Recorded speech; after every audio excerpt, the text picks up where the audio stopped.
Hey, it's JC and welcome to Small Brick City. This is episode 3 in the Small Brick Town project. In this project, we're trying to build a series of mini-modular buildings that measure 12 studs wide and 16 studs deep. We call these mini-modular buildings because they can separate out at each level and they can be set next to each other to form a city block, just like their big brothers, the official modular buildings. The objective of the project is to maximize space and try to creatively build mini-modular buildings to MiniFig-scale that are extremely detailed and look just as good as the larger modular buildings.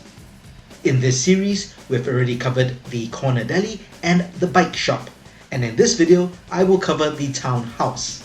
I'm really excited about this particular build because I'm pretty proud of the design and how the original build was modified to create this mini-modular project.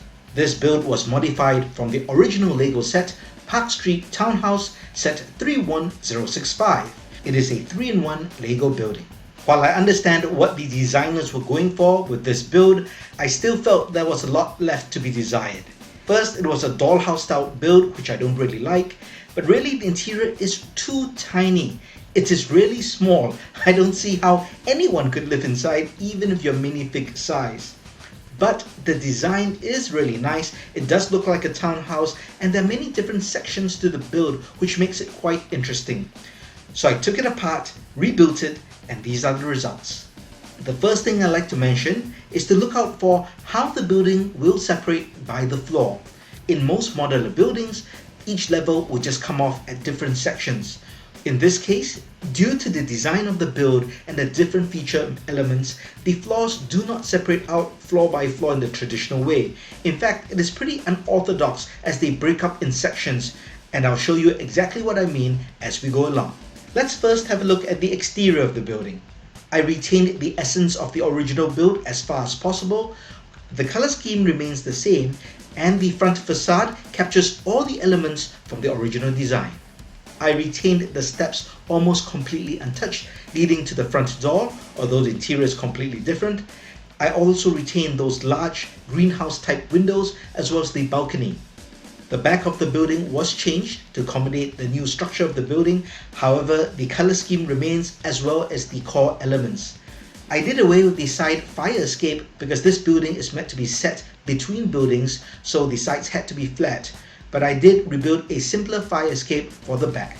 The large sun windows on the top floor were also retained, although I did have to modify the build as this building is wider than the original.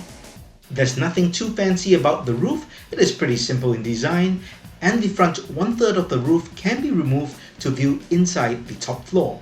There seems to be really little space to access the inside of the top floor with our large human fingers, but that problem is solved by opening up the sunroof. With the sunroof open, we can access the interior, which is the bedroom of the apartment. There is an entertainment area with a sofa and television, as well as a large comfortable bed by the large front windows. There is also access to the small balcony at the front. The large windows at the front and the back, as well as the glass door, allow a lot of natural light to come in.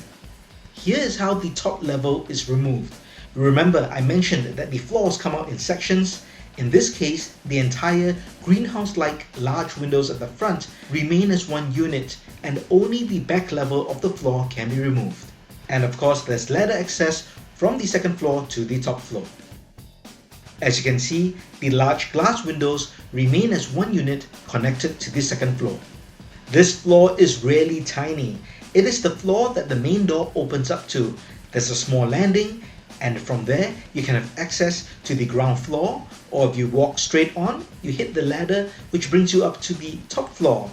Or you can go around that small hallway to the really tiny bathroom. This is the smallest bathroom I've ever built. It is tiny, but there's everything inside from a toilet, basin, and a rain shower. Unfortunately, there's no door to this toilet, so yes, there is a complete lack of privacy. If you thought there was a lack of privacy before, the entire bathroom is visible from the outside through the glass windows, but we'll just pretend that there are blinds or curtains. Now I'm going to show you how this level is removed. Once again, it is separated in a very unorthodox way. Because of the nature of the build, the front steps and the doorway had to be retained, so this remains as the rest of the floor is taken away. Here you can see a short ladder that brings a minifig from the landing at the main door to the hallway. I do like this ground level because it's quite different from other LEGO buildings. Here's a look at the front door, and one has to go up the steps through the door and go down to the ground floor, so it almost feels like a basement. There are a set of brick-built steps that lead down from the landing into the ground floor, which serves as the kitchen. There is a fireplace which comes with the original set, but I relocated it underneath the landing.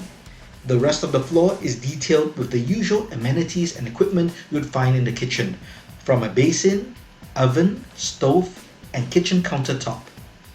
There are 2 windows and a door at the back, and these were also retained from the original set, just placed in different positions. And you can just see that fireplace through the door. I hope you enjoyed all the modifications I did to the Parkstreet Townhouse to make it a mini-modular building. Do you think I made it better, or do you prefer the original set? Let me know by leaving a comment.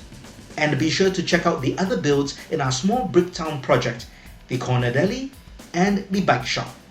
Like this video, subscribe to the channel, and as always, head over to smallbrickcity.com as I just updated it with new content. Look out for the next video in the series, as it will be a toy shop. Talk to you later.